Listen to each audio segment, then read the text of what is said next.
Thank you.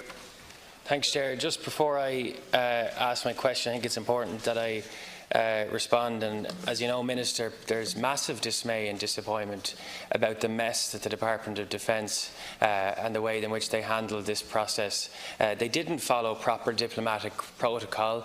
The HR section of the Department of Defence have clearly made a fundamental error in terms of the organisational process around this flight home. And you know, this is another example. I had an email this morning from a lady who said families are devastated. They looked forward to their person, their loved one coming home, and that's being delayed for that period because there was a mess up with diplomatic protocol, and it's important that there is proper political oversight for that. This wasn't just any average mess-up. It was a clear error from the Department of Defence, and there's been massively negative feedback from people going on the next... I should make this clear. It was just an announcement, so you have to pose your question. I think it's important. Yeah, I have, and I'm going to ask my question now, but I think it's important that we say that, the Department of Defence... There's no provision of standing orders. The Department of Defence has clearly breached its own process around diplomatic protocol. But my question relates to the Ellie Orlan and Ellie Neve and why it could not set sail to conduct operations during the week 24th to 26th of September 2018 as a consequence of inadequate trained manning levels. 2 minutes, Minister. I'd like to say it's nothing to do with the HR section in the Department of Defence. The Naval Service is a state principal seagoing agency tasked with a variety of defence and other roles. The current strength of the Naval Service is just over 1,000 personnel, and it is approximately just 93% of its establishment of 1,094 personnel. There is ongoing recruitment in the Naval Service. The most recent intake of General Service recruits and cadets was in September. There will be further recruitment in early 2019. The level of training and experience gained by members of the Defence Forces make them attractive to the private sector employers. The Defence Forces are not unique in this regard, and this is experienced by other parts of the public service and by other military organisations internationally. The Public Service Pay Commission is considering specific recruitment and retention issues, and the Defence Forces are at the request of the Government. With regard to the two ships referred to in the question, I am sure the Deputy will appreciate that for operational and security reasons it would not be appropriate for the disclosed details of the operational deployment of any vessels in the Naval Service. I would, however, like to assure the Deputy that the Naval Service is meeting its security and defence tasks. It is also important to note that the Naval Service is intelligence-led and therefore must prioritise its work carefully. Whether it is in the ongoing operation in the Mediterranean or the recent joint surveillance operation on the South Coast, which resulted in the detention of a 40-foot vessel carrying a significant quantity of cocaine on board, and the Naval Service does a huge amount of great work.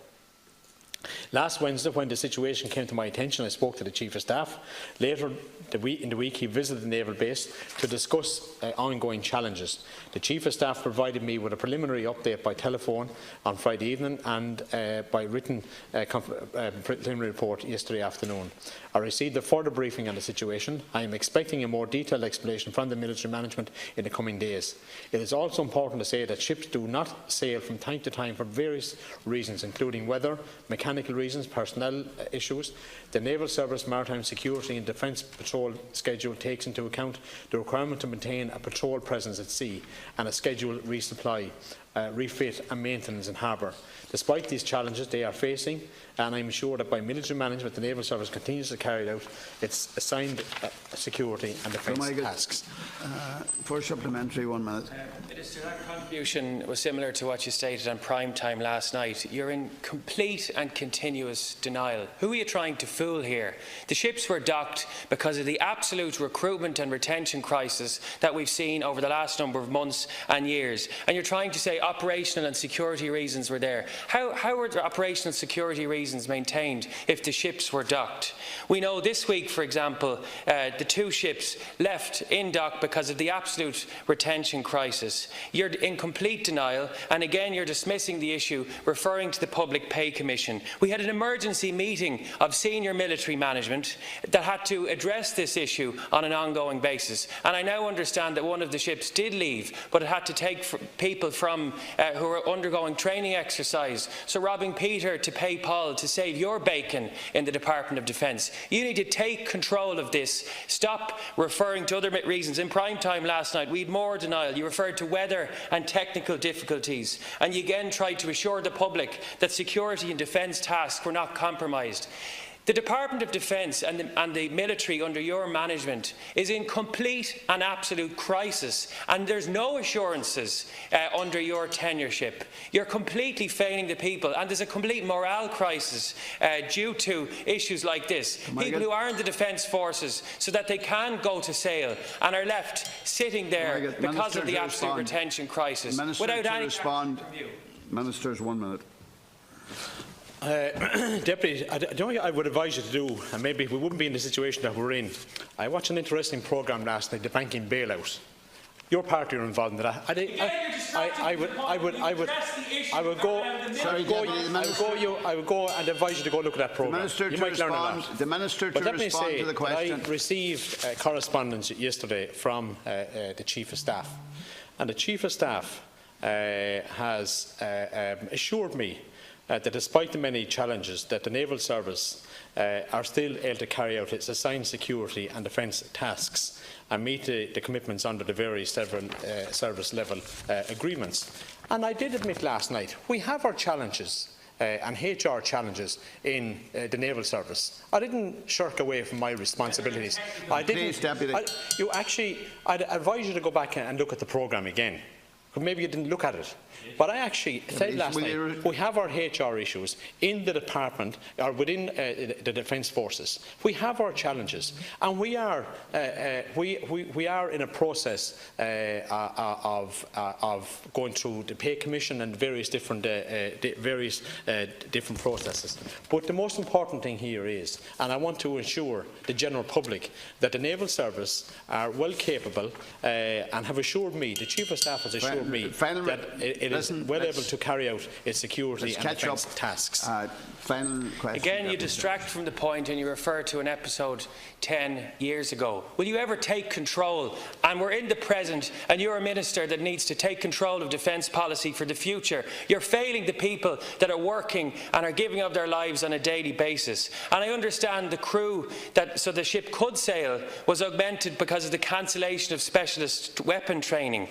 2 instructors and 6 students were affected by this. And I also understand that the ship did go to sail and is docked at Roach's Point because it has such a skeletal crew that it can't actually go into the deep seas to do its operational and security tasks. Again, we hear from you that, oh, you can't discuss it because it'll compromise military intelligence. Nonsense. That's just a facade and a barrier, so you can't give proper accountability around defence policy to this House.